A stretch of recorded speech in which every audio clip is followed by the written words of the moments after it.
Hi and welcome. It's Jill Hutchison with your Think and Grow Rich Mastermind group. I'm so glad that you've joined this call, and I'm really looking forward to seeing the results that you get in your business.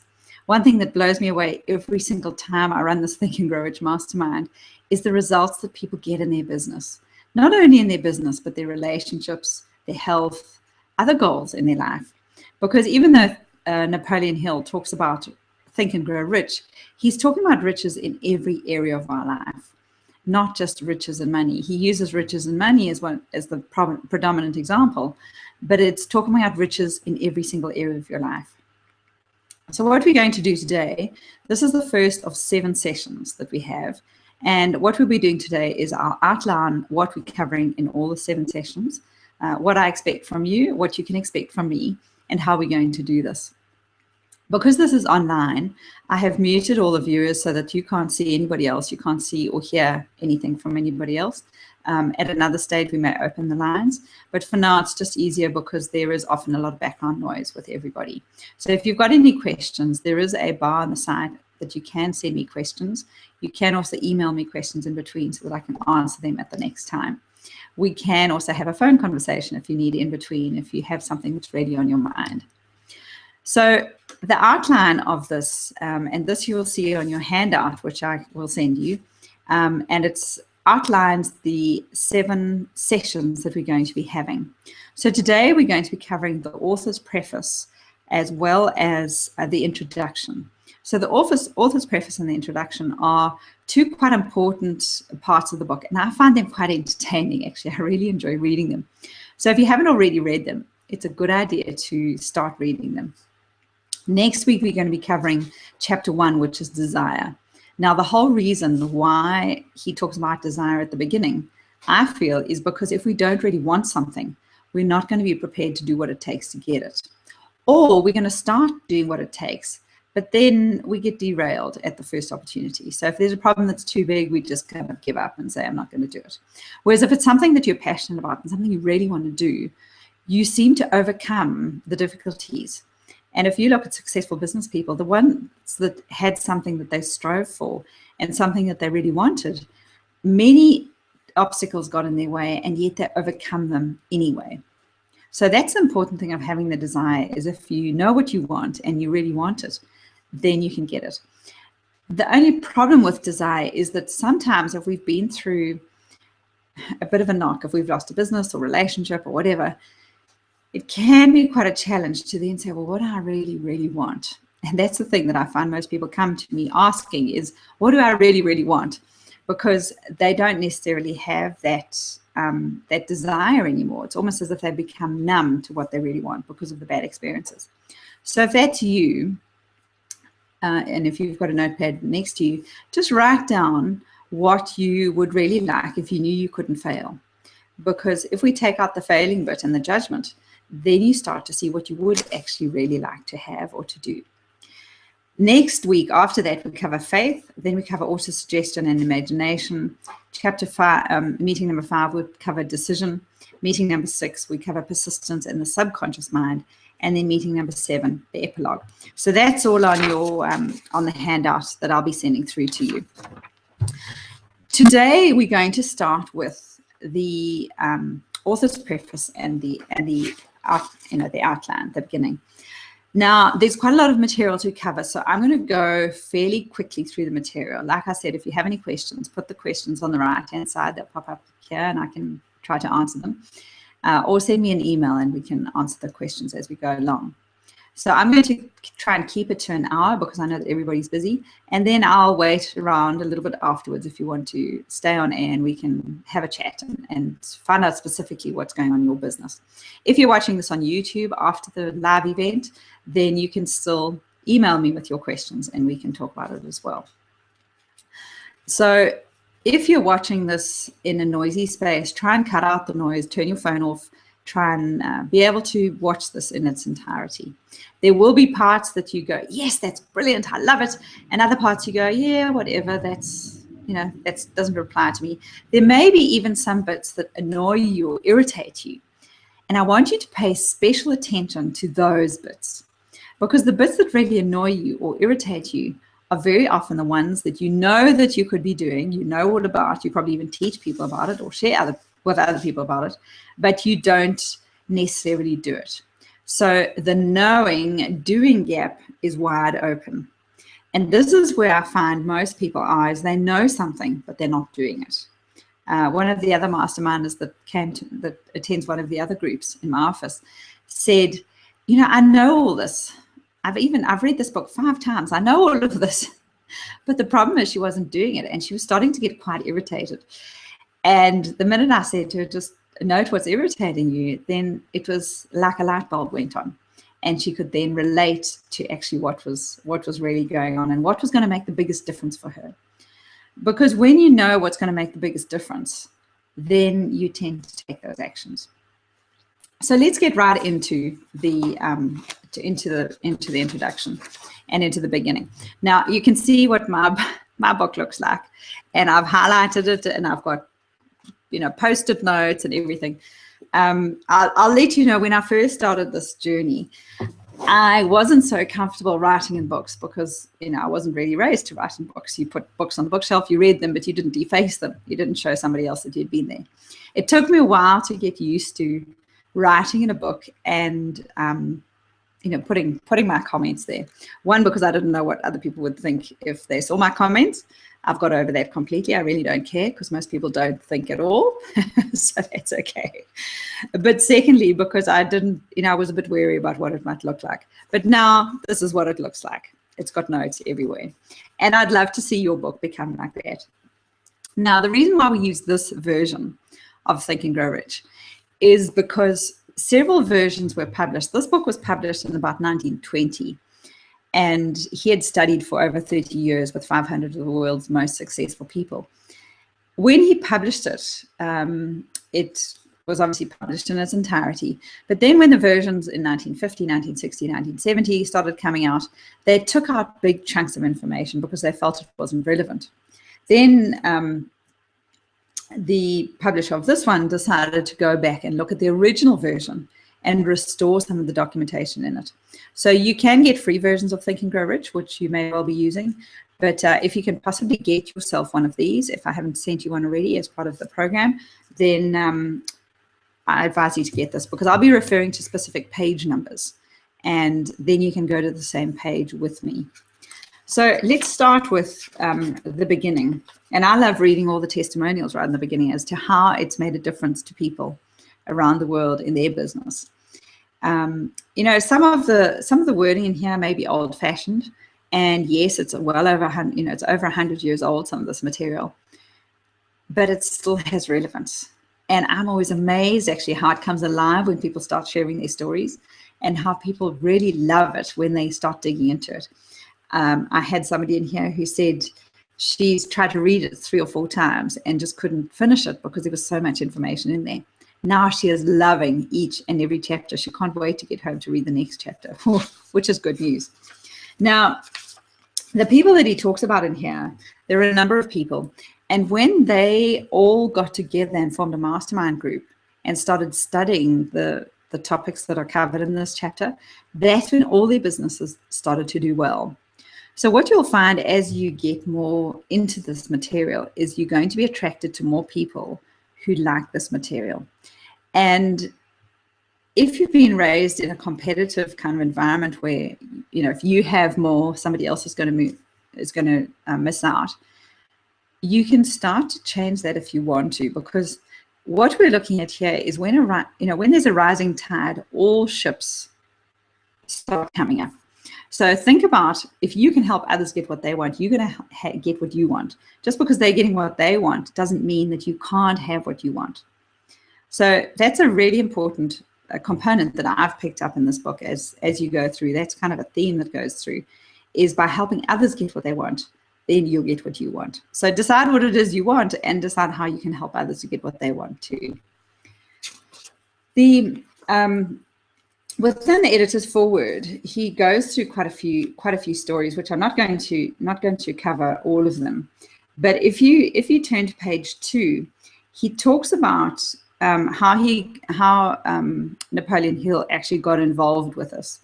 And the reason he first started studying this is because a man called Andrew Carnegie decided to throw him a challenge. And he said, would you like to research how successful people become successful?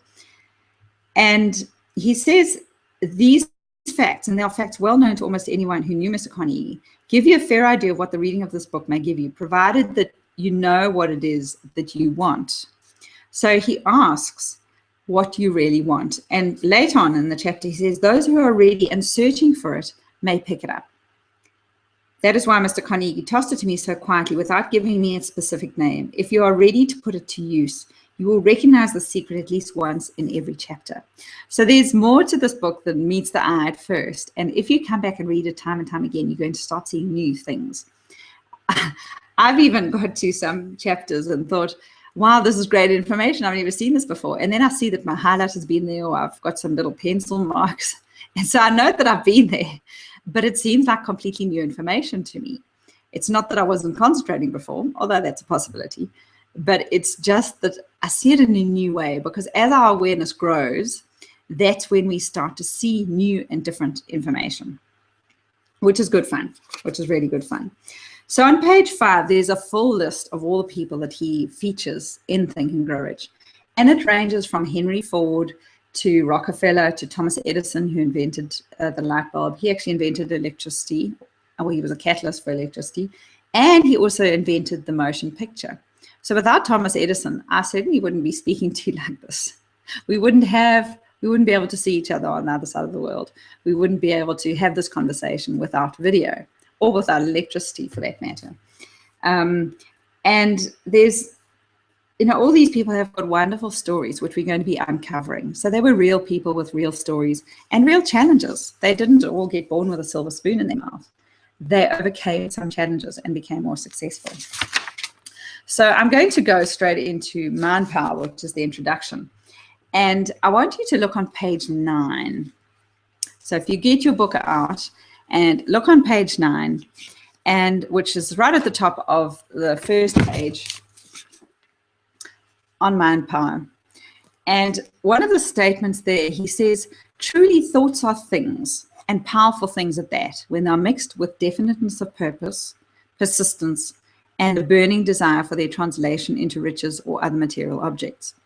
So that definiteness of purpose, what do you think that phrase actually means, that definiteness of purpose?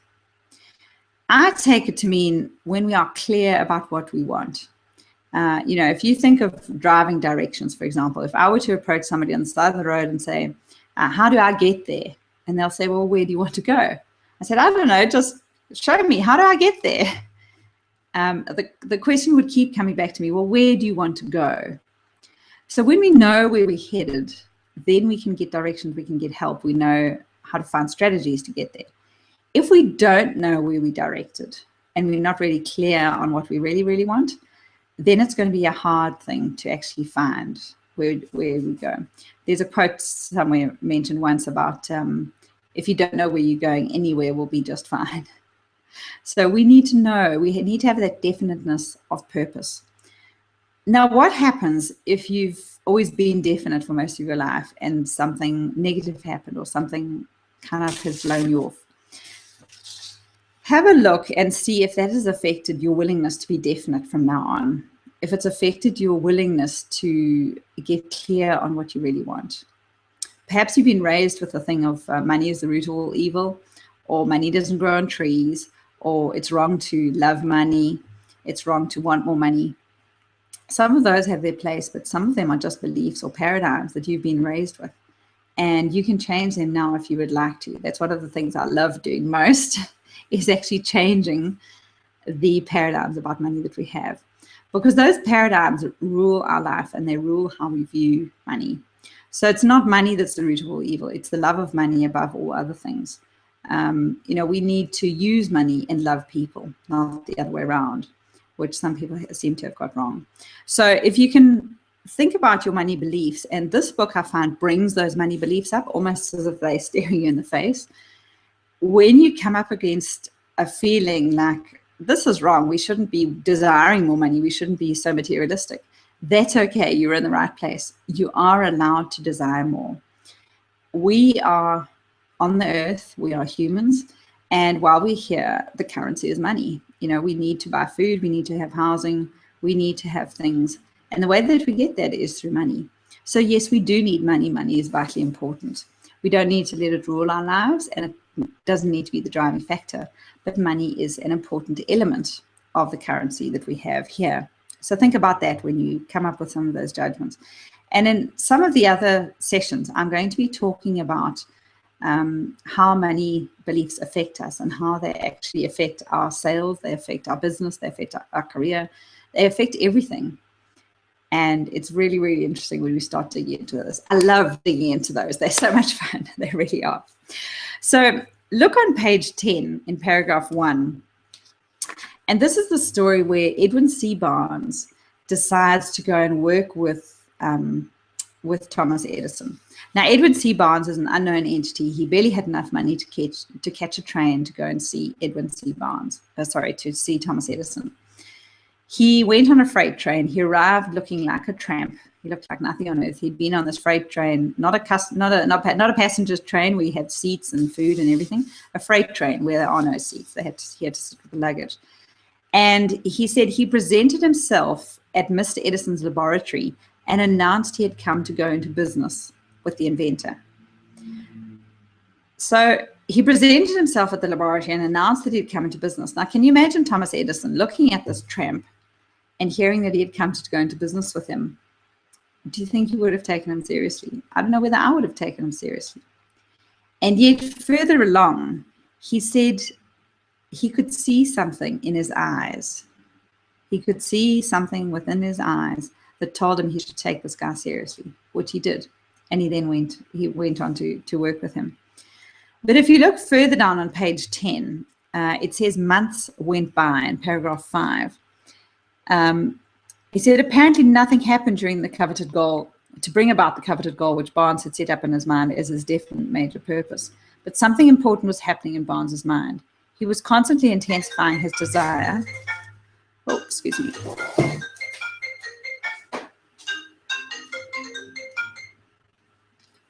Sorry, excuse me. The importance of turning off one's phone when one is presenting. Sorry about that. Please turn off your phone if it's not already. I have turned mine off. Let's hope that it's actually gone off. There we go. Right, mine is off. So months went by. So apparently, he went there, he presented himself to work with Edwin C. Barnes. He was put in a low-level position, and months went by, and nothing happened. Now, he didn't just say, I want to go and work with him, and I'm happy to do anything. He actually said he wanted to work in partnership with him. Yeah? So here he is looking to see what he actually wants to do. Now, months went by and he didn't actually achieve any significant role there. He just worked. Now, the importance of this sentence, think about the importance. What happens when you set a goal and then months go by and nothing shows up? Well, this is where we get into what we call the law of gestation. We know that a baby has got a 9-month duration. Some have got slightly more, some have got slightly less, but on the average, around about 9 months. So that's the gestation period of a baby. If somebody says, I want to have a baby, they need to factor in the 9 months of gestation as well as the time before in order to start that gestation period. Our goals have gestation periods, but we don't always know what they are because we don't necessarily know other people who've achieved the same goal as us and they're similar to us. So when we set a goal, we need to remember that there may be a gestation period and there may be months that go by with nothing happening. I set a goal in 1993 to have another passport. I'd grown up in South Africa and I went to the UK and I wasn't allowed to work legally in the UK. So I wasn't actually allowed to use my degree and my qualifications in London. So that really upset me. So I came back to South Africa and I thought, I've never, ever wanted anything as badly in my life as I wanted another passport. A passport that would allow me to travel the world and work wherever I chose. So for many years, South Africa had been the runt of the world because of the politics there. And many countries said that they weren't happy to have South Africans working there. One of those things. Fortunately, now the world's opened up a little bit and people are now happy to have South Africans in countries around the world. In 2013, myself and my family each got Australian citizenship. And so we got our passports. So that took 20 years. The gestation period for that goal was 20 years. And that's a long time to wait for a goal. It really is. And yet it happens. So when you set a goal, ask yourself, this goal I'm about to set, if it was going to take 20 years to achieve, would I still want to achieve it? And if the answer is yes, then it's a good goal for you. If the answer is no, I might have to challenge you as to whether it's the right goal for you or not. You see, we're so used to microwave results. We're so used to everything happening instantly. You know, we pop something in the microwave, and as Lou Heckler, my speaking coach, said, he catches himself at the microwave going, hurry up, I don't have 21 seconds. So we get so used to things happening instantly that we forget that there are some things that take a little bit longer. As we get older, we realize that. But it's sometimes quite hard when we set a goal. So think about the gestation period of your goal and whether you're prepared to do what it takes to wait a little bit longer. This is particularly true when it comes to investments. There is quite a strong trend towards having get-rich-quick schemes. You know, invest today, tomorrow you make a whole lot of money. Buy these properties today, tomorrow you're rich.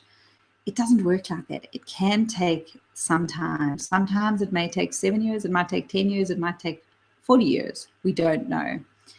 But we need to bear that in mind when it comes to our goal. The next sentence I'd like you to look at is on page 13. And this is where the story of 3 feet from gold occurs. So they'd been digging, looking for gold.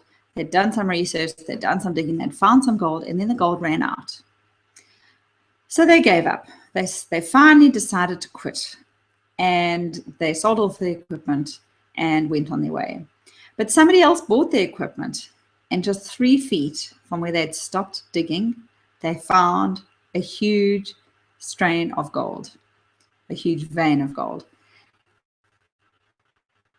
And there was the biggest gold that they'd actually seen. So there was a lot of gold. Those words, they finally decided to quit. Think about that. It was a decision. It was a choice to quit. It wasn't that they were forced to quit or somebody else made them quit. They decided to quit. This notion of having a choice as to whether you quit or not is quite an important one, because when things happen to us, particularly bad things, we have a tendency to say, I was forced out of a job, or I was forced to close my business down, or I was forced away from my country. Nobody forces you. You can choose to feel that you've been pushed out or forced, but sometimes it's actually a great opportunity. Sometimes it's the universe actually getting you to move to the next thing that you want to be doing, and sometimes it gets you closer to your goal. In 2010, my daughter was doing surf lifesaving, and I decided to do my bronze level. So the bronze is where you might be familiar with it, but I'll explain it just in case you're not. So the bronze medallion is where you need to do some some running and some swimming, and you need to know some flags and some hand signals and so on. So it's kind of on your way to becoming a lifesaver, which I'm not a lifesaver, but I did my bronze anyway.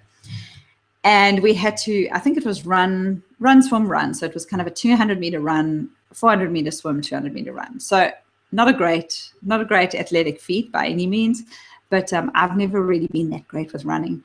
And to be honest, I've never really been that strong swimmer either. So here I am doing the run, swim, run. But the week before, they'd said, okay, your test is going to be on Sunday. It's going to be on Sunday at 8 o'clock at Sorrento Beach. The whole week I was watching the weather because I had this little Sea Breeze app on my phone, and I could see what the wind and what the rain and what the tide was going to be. So I started watching from Monday, and Tuesday comes and the wind looks even worse for Sunday. And as the week progressed, it looked like the wind got worse. The waves got higher. There was just so much more turbulence as the week drew to an end. So much so that I phoned the instructor the day before and I said, do we really have to do it tomorrow? Have you seen the weather? It's the worst weather we've had for months. Normally that beach is calm, flat, it's like glass, but the weather on Sunday morning was looking like 3-meter swell. It was just ridiculous. And he said to me, just come try it and see how you go. So we arrive on Sunday morning, and I'm looking at this. There's seaweed in the water. The waves are turbulent. They're just going everywhere. And the wind was howling, and these waves are just pounding. And I thought, oh, man, this is going to be terrible. And the event is timed, so you have to do it under 9 minutes, I think. So I get into the waves, and I start swimming. And as I'm swimming, I'm realizing that, in fact, the turbulence is helping me get to my destination quicker. So the waves were actually pushing me, because we got in on the left-hand side and was pushing to the right. The waves were actually pushing me closer to my goal faster than I could have done on my own, which is quite an awesome thing to have. Think about the turbulence in your life, whether it's maybe pushing you closer to your goal quicker than if you just had calm waters all along. Not only that, but because I like to kind of look up probably more often than most other swimmers, because it was turbulent, nobody could see that I was one of the weakest swimmers, because everybody was looking up, because there was no ways they could do a glided kind of peak. They had to actually look up and look through the waves.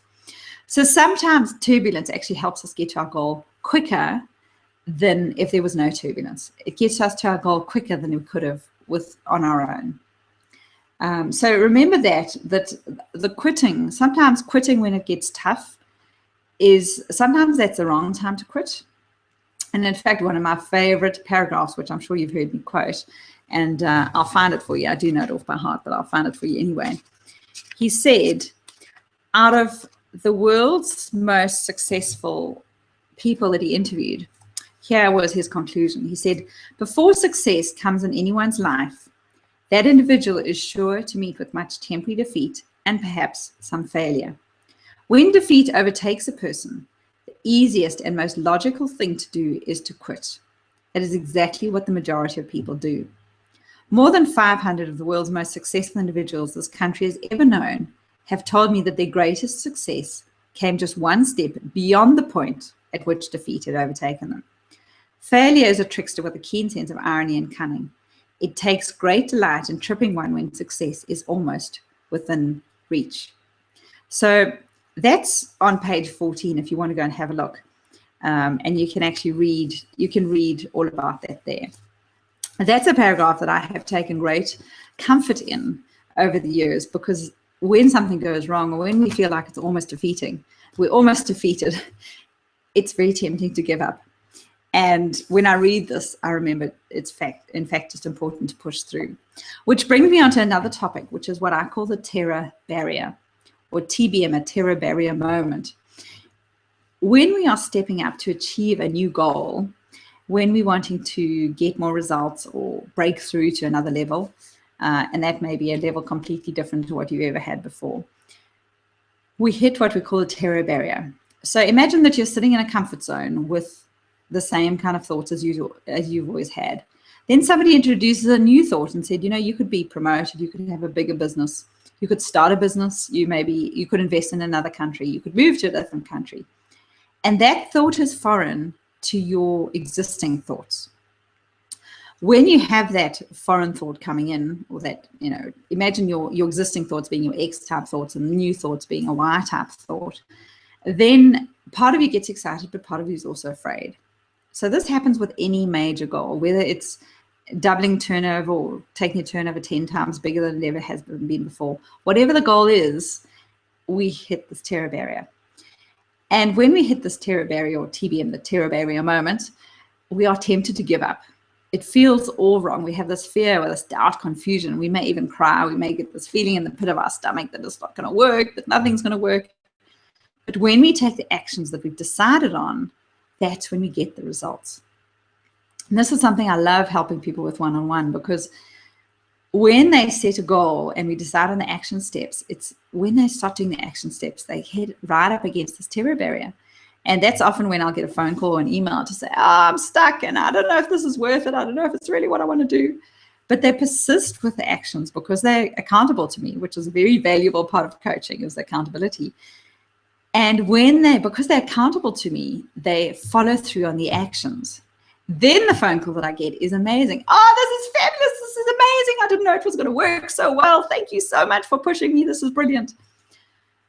So it's a common phenomenon, this feeling like you've been defeated and nothing's going to work and it's not working, but then having this elation when you actually break through and you can really benefit from it. So think about that when you're feeling like things are not working. You know, if you've had a business for a couple of years and turnover is not going as well as you would like it, think how it would be if you changed something and your turnover did improve. Or if you've lost a job and you're looking for something to do, if you've gone through retrenchment, look at it as an opportunity. Look at it as an opportunity. Look at it as the turbulence in your life that is actually going to help you get to the next level of where you want to go. It's not all disaster. It's not all doom and gloom. And that's something that I've spoken about before in my Tuesday message. The next page that I'd like you to look at is on page 14. And here is, so just below that paragraph that I read to you, there's a 50-cent lesson in persistence. And I love this story. So this little girl goes to the owner of the plantation, I think it was, and she demands 50 cents. Now, this is in the Deep South and in the days of when things were not quite equal amongst everybody.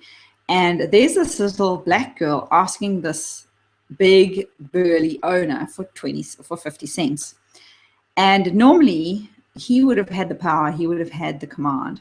But she stands her ground and she says, my mama wants her 50 cents. And he says, no, I'm not going to give it to you, move away. And he puts his hand up to strike her and he moves forward towards her. But what she does is she steps forward towards him.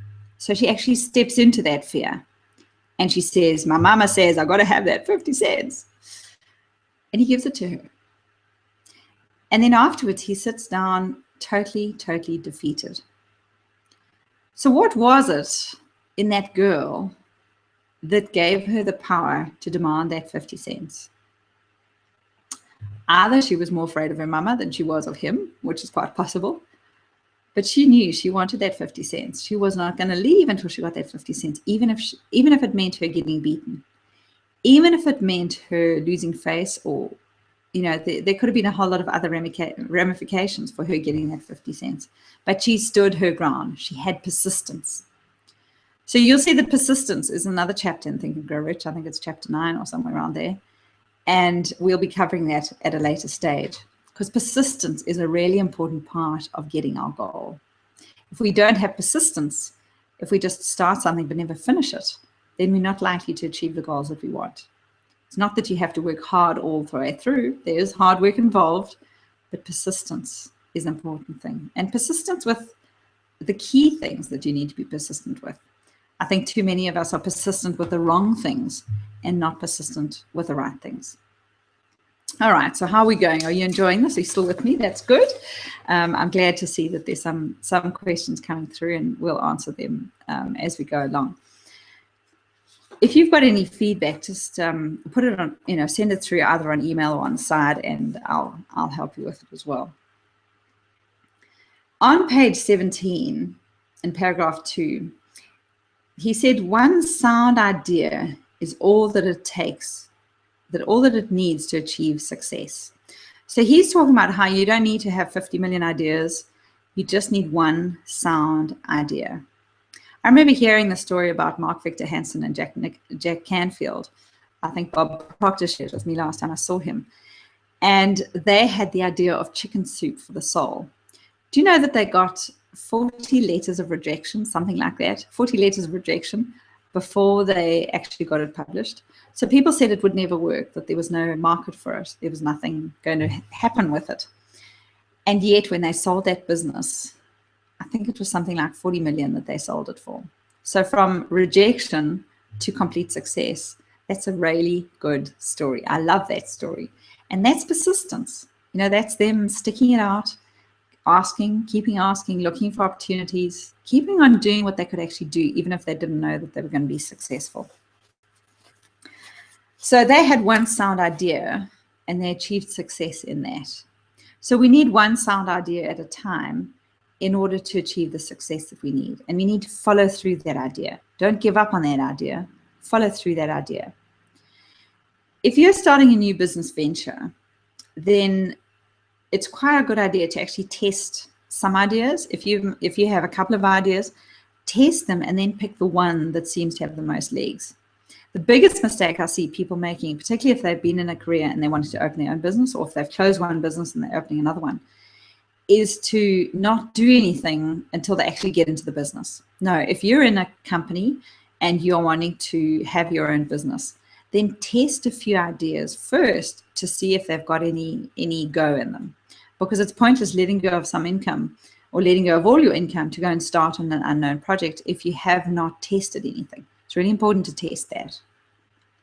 Because one sound idea is all that it takes to achieve success, but sometimes it's finding that sound idea that's the big challenge for everybody, I think.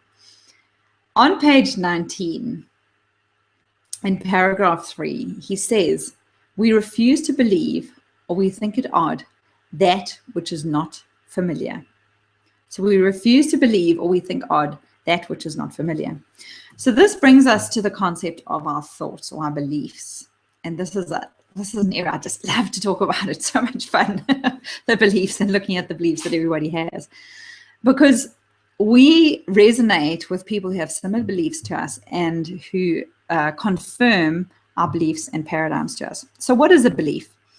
A belief is a statement or set of statements that you hold true and hold to be fact in your mind. So it could be a religious belief, it could be a money belief, it could be a personal belief. Your own self-esteem is linked to the personal beliefs that you hold. It could be a belief about a race or a color or a country or a culture.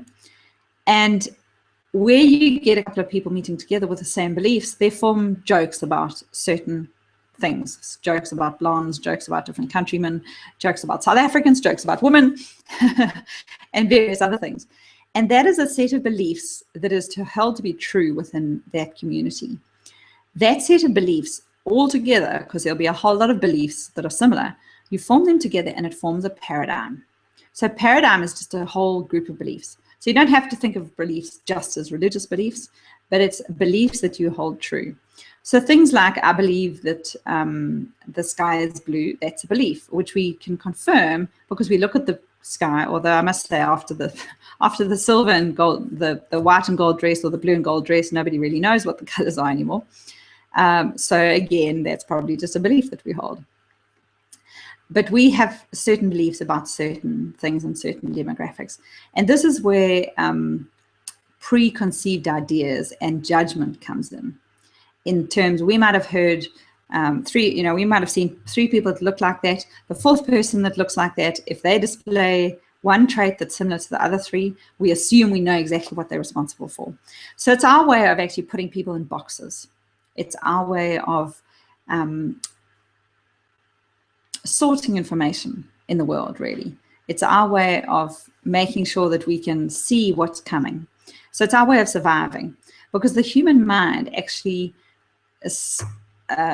excludes information more than it actually accepts it. So it rejects more information than it takes in. I think we've got about 2,000 bits of information coming to us every single second. So from what we see, what we hear, what we smell, what we taste, what we touch, all that information comes into us and we either reject or accept it based on our beliefs. So it's our beliefs that almost put up this like umbrella that allow us to see certain things and not see other things. So our senses, see, hear, smell, taste, and touch, bring information in, but it's our subconscious mind that has these screens that allow us to see certain things and not. So anything that fits with our belief, we will be able to actually screen in, which is good.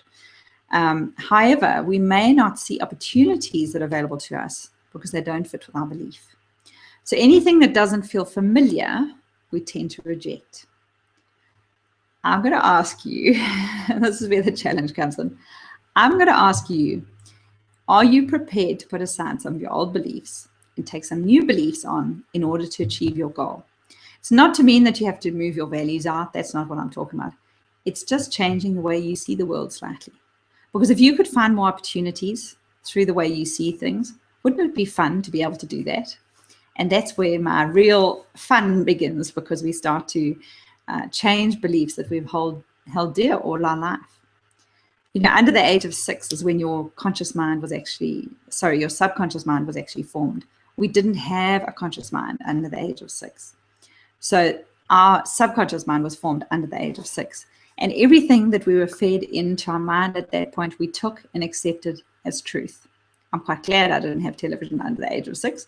We only got a TV set when I was young, somewhere around there, and that was black and white too. So anything that's not familiar, we tend to reject.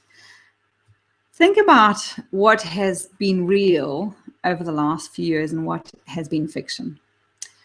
Me looking at you like this, the fact that you can see me and hear me, you know, whether you're sitting in Sweden or the UK or America or here in Perth, you can see me on the screen.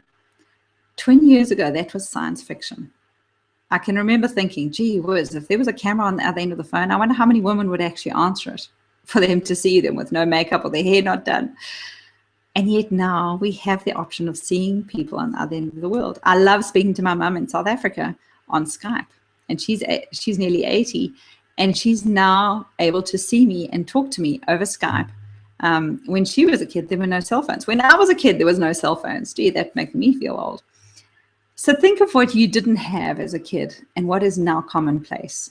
The fact that we can now have cell phones that have got all the information on that we could possibly wish for. We have all the information at our fingertips. Whereas 100 years ago, that was totally science. That was science fiction. It wasn't possible. So when it comes to your goals, they don't have to be realistic because we don't know what is realistic. We don't know what is going to be realistic in 5 years' time or 10 years' time. We don't know what's going to be outdated by then. So think about that in terms of what is realistic and what is not realistic. So I've covered quite a bit of chapter of the introduction, and I've told you those statements that I think are quite important to read through. Let me just see if there's anything else that I've missed out. I love this. On page 17, it says, when riches begin to come, they come so quickly in such great abundance that one wonders where they've been hiding during all those lean years. Isn't that reassuring when you feel like you're short of cash? To know that when riches begin to come, they come so quickly in such great abundance that one wonders where they've been hiding during all those lean years.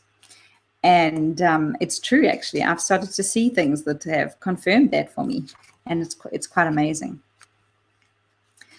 In the introduction, it tells the story of Henry Ford. Now, we all know what the Ford motor car looks like, and that's the other thing is, do you know how to use your motor car? Do you know exactly what goes on in the engine in order to drive it? No, you don't. So some of you business owners think that you need to know exactly how something works before you can use it in your business, but you don't. You can just find somebody who can drive it, or you just need to learn how to drive it even though you don't know how it works. So that's quite an important thing. So Henry Ford decided to produce his now famous V8 automobile engine. This is on page 19. It was one of the most successful developments in the automobile industry. At one stage, his engineer said it was impossible. So he said he chose to build an engine with the entire 8 cylinders cast in one block, and he instructed his engineers to produce a design for the engine. The design was placed on paper, but the engineers agreed to a man that it was simply impossible to cast an 8-cylinder gas engine block in one piece. Ford said, produce it anyway. But they replied, it's impossible. Go ahead, Ford commanded, and stay on the job until you succeed, no matter how much time is required. The engineers went ahead. There was nothing else for them to do if they were to remain on the Ford staff. 6 months went by, nothing happened. We've heard that before. Months went by, nothing happened. Another 6 months passed, and still nothing. See, the law of gestation. We don't know how long things are going to take. The engineers tried every conceivable plan to carry out the orders, but the thing seemed out the question. Impossible. At the end of the year, Ford checked with his engineers and again informed him that they had found no way to carry out his orders. Go right ahead. I want it, and I'll have it. Then they went ahead, and then, as if by a stroke of magic, the secret was discovered. The Ford determination had won once more. The story may not be described with minute accuracy, but the sum and substance of it is correct. Deduce from it what you wish to think and grow rich, the secret of the Ford millions. You'll not have to look very far. There's another story further on about how he was called an ignoramus and he was put on the jury, but we'll cover that another time, which is that's a lot of fun. So there he was saying, he was told that to have 8 cylinders on one engine block was an impossibility, and he asked them to persist. And several months went by. It sounds like even over a year went by, and they actually got it right. And now we take for granted that V8s are around. People are familiar with that term, whereas it was impossible before. So what have we covered in the introduction? It's really an all-round examples, and I really like these examples. I like the stories. I like the human stories. These are the examples that tell us that we don't have to quit, that we need to persist, that we need to have an idea, that we need to have the desire to do something. And these are the concepts that are expanded throughout the book in different chapters. In chapter 1 in Desire, we hear about that. In chapter 3, we talk about autosuggestion. There's organized planning, there's persistence, there's wonderful, wonderful, wonderful stories here. And I would love to do every single chapter, but for this series, we're just going to do 7 chapters that I've selected so that you can benefit from that. I hope that you've really enjoyed this. So what we're going to do now is I have a handout for you that I will send through to you, that I'll actually put on the portal. And this handout has got a space for you to write what the story was, what your thoughts were as you were reading the story, what you think the message was, and the actions that you can take from that. Because when we have actions that we take as a result of reading this, then you can apply it in your business. And if you'd like me to hold you accountable for it, please email me that worksheet once you've filled it in, and I can hold you accountable. So next week, we can actually check whether you've done that action and what resulted from that action.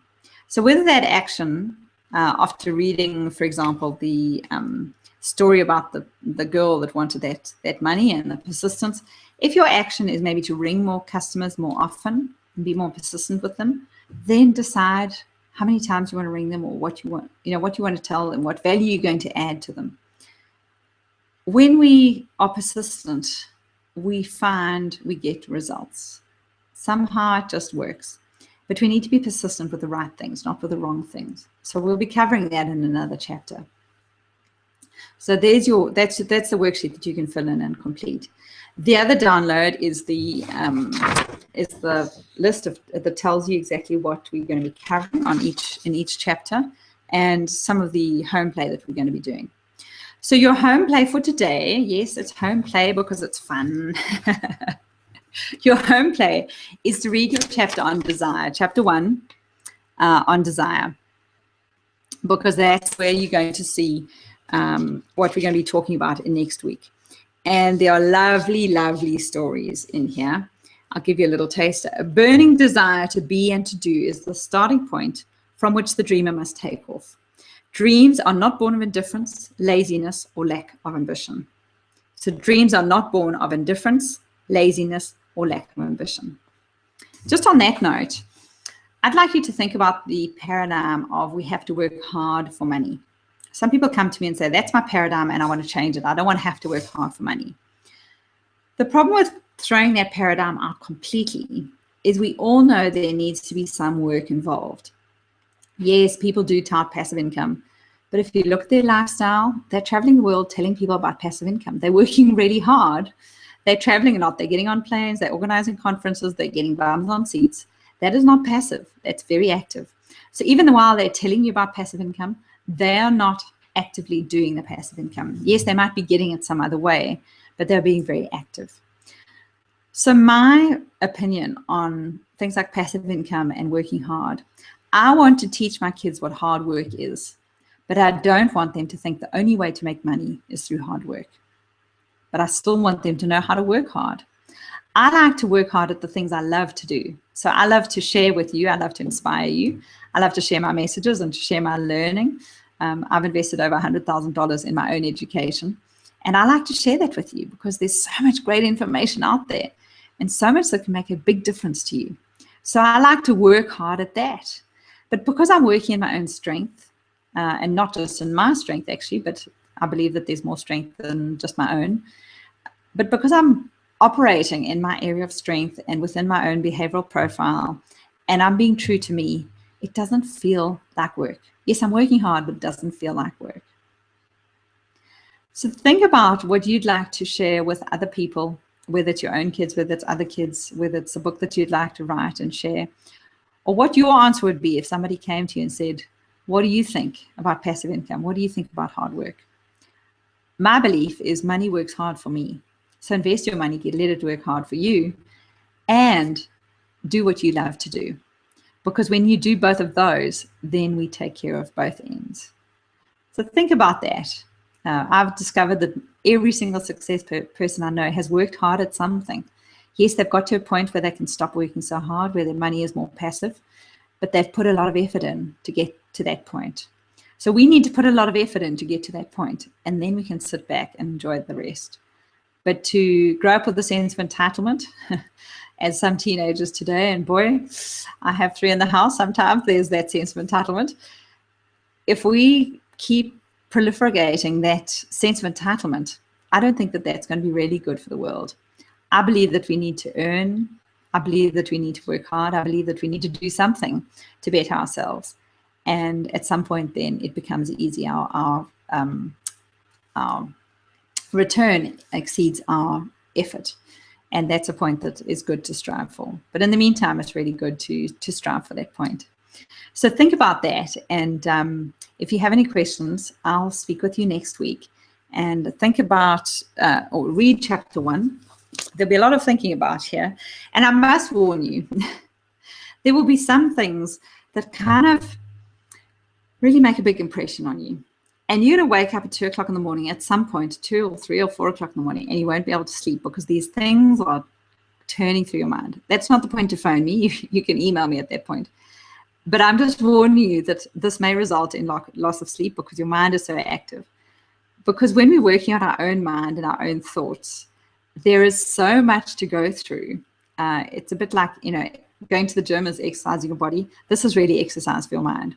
And I love to do that. I love to actually have some stimulating things that make you think. I take no responsibility for your lack of sleep, though. That's something that you can do.